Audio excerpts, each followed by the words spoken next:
कहानी कर्तव्य पालन। कभी कभी पराया मनुष्य भी अधिक हितकर सिद्ध होता है। एक राजा था। राजा का नाम शूद्रक था। शूद्रक बड़ा शूरवीर और प्रतापी था। वो शूरवीर और प्रतापी तो था ही, बड़ा प्रजापालक भी था। उसके गुणों के कारण उसका सारा राज्य सदा धन धान्य से पूर्ण रहा करता था। दोपहर के पूर्व का समय था। शूद्रक अपनी राज्यसभा में सिंहासन पर बैठा हुआ था। मंत्री और सेनापति आदि भी अपने अपने स्थान पर बैठे हुए थे। एक तेजस्वी और वीर पुरुष शूद्रक के सामने उपस्थित हुआ। उसने शूद्रक को विनय पूर्वक प्रणाम करके कहा, महाराज, मैं एक राजपूत हूँ। मेरा नाम वीरवर है। मैं आपकी सेवा में काम के लिए उपस्थित हुआ हूँ। मेरी प्रार्थना है, आप मुझे अपनी सेवा का सुअवसर दें। शूद्रक ने बड़े ध्यान से वीरवर की ओर देखा।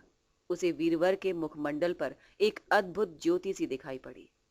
उसने उसकी ओर देखते हुए पूछा, क्या करोगे और वेतन कितना लोगे?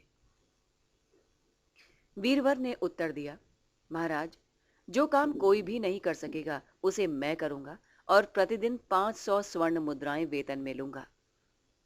शूद्रक को वीरवर की दोनों बातें बड़ी विस्मय भरी लगी। फिर भी उसने मन ही मन कुछ सोचकर वीरवर को अपनी सेवा में रख लिया। उसने कहा, ठीक है, तुम्हें प्रतिदिन 500 स्वर्ण मुद्राएं प्रदान की जाएंगी। तुम्हें प्रतिदिन रात्रि में राजभवन के द्वार पर पहरा देना होगा।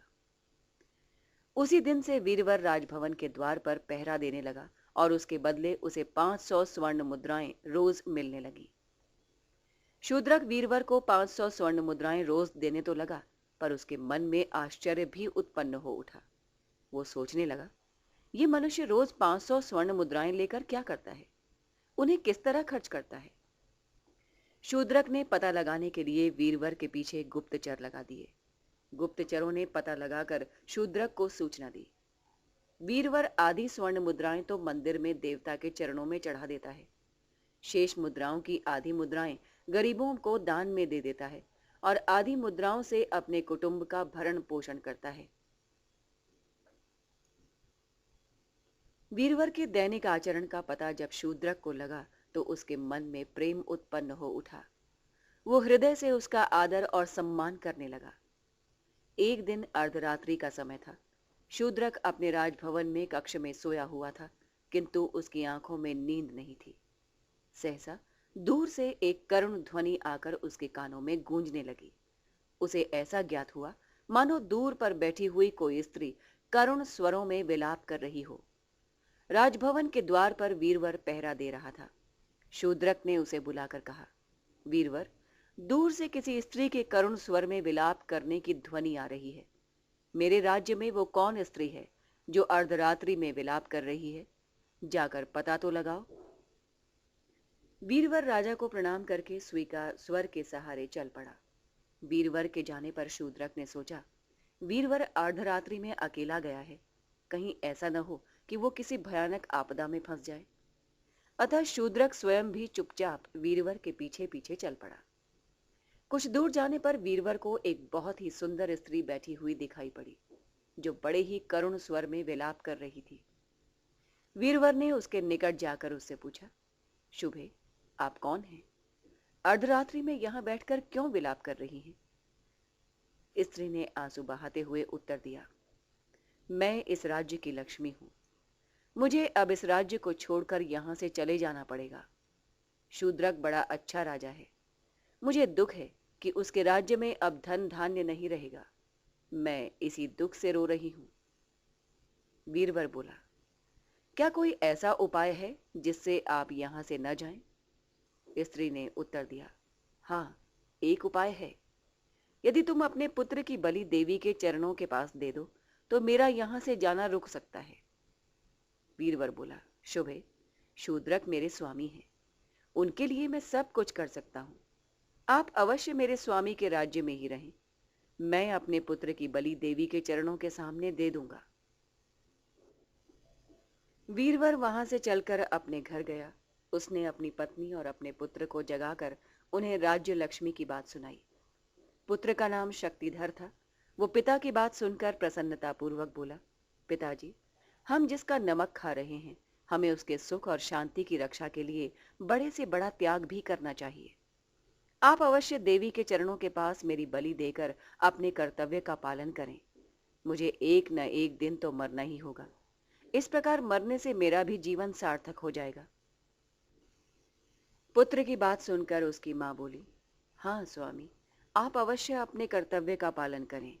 मेरी गोद सार्थक हो जाएगी। मनुष्य को सदा दूसरों के लिए ही मरना चाहिए।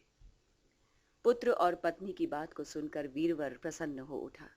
उसने कहा, हमें तुम दोनों से यही आशा थी। वीरवर उसी समय अपने पुत्र को लेकर सर्वमंगला देवी के मंदिर में गया। उसके साथ ही साथ उसकी पत्नी भी गई। उधर शूद्रक भी पहले से ही छिपकर वीरवर के पीछे पीछे चल रहा था। वो भी उसके पीछे पीछे मंदिर में उपस्थित हुआ। वीरवर ने मंदिर में पहुंचकर देखते ही देखते अपने पुत्र का मस्तक काटकर देवी के चरणों पर चढ़ा दिया। उसने कहा, मां मंगले, आप मेरे स्वामी का मंगल करें। पुत्र की बलि देने के पश्चात वीरवर ने सोचा, जब पुत्र ही नहीं रहा तो मैं रहकर क्या करूंगा। उसने देखते ही देखते देवी के चरणों के पास ही अपना भी मस्तक काट कर गिरा दिया। पुत्र और पति के बलिदान के पश्चात वीरवर की पत्नी ने सोचा, जब पुत्र और पति ने परार्थ में अपने मस्तक का दान कर दिया तो फिर मैं ही क्यों पीछे रहूं। उसने देखते ही देखते अपना मस्तक काटकर देवी के चरणों के पास ही गिरा दिया। तीनों के बलिदान के पश्चात शूद्रक भी देवी की मूर्ति के सामने जा पहुंचा। उसका मन दुख से भर गया। उसने सोचा, वीरवर, उसका पुत्र और उसकी पत्नी तीनों मनुष्य के रूप में देवता थे। तीनों ने उसकी भलाई के लिए अपने प्राण दे दिए। ऐसे अच्छे मनुष्यों को खोकर जीवित रहने से क्या लाभ। शूद्रक ने सोचते ही सोचते तलवार हाथ में ले ली। वो तलवार से अपना मस्तक काटने वाला ही था कि सर्वमंगला देवी ने प्रकट होकर उसका हाथ पकड़ लिया। देवी ने प्रसन्न मुद्रा में कहा, राजन, मैं तुम पर प्रसन्न हूं। तुम्हारे राज्य से अब कभी भी लक्ष्मी नहीं जाएगी। शूद्रक ने देवी के समक्ष झुकते हुए कहा, मां, मुझे लक्ष्मी नहीं चाहिए, मुझे स्वर्ग भी नहीं चाहिए। यदि आप मुझ पर प्रसन्न हैं तो मेरे सेवक वीरवर को सकुटुंब जीवित कर दें।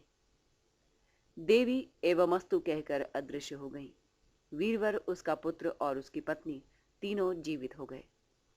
दूसरे दिन शूद्रक ने वीरवर को अपनी राजसभा में बुलाकर सबके सामने उससे पूछा, वीरवर, कल जो स्त्री रो रही थी वो कौन थी। वीरवर ने उत्तर दिया, महाराज, जब मैं उस स्त्री के पास गया तो वो सहसा अदृश्य हो गई। शूद्रक ने मुस्कुराते हुए राज्यसभा के सभी सदस्यों को रात की पूरी घटना सुना दी। उसने वीरवर के त्याग की प्रशंसा तो की ही, उसे कर्नाटक का राज्य भी दे दिया। कर्तव्य पालन करने वाले लोग वीरवर की भांति ही यश और ऐश्वर्य के भागी बनते हैं। कहानी से शिक्षा, यदि अधिक धन मिले तो उसे अच्छे कामों में व्यय करना चाहिए। परार्थ के लिए कष्ट उठाने से सुख प्राप्त होता है। जो दूसरों के लिए अपने सुखों का त्याग करता है वो सदा सुखी रहता है। कर्तव्य पालन ही सबसे बड़ा धर्म है।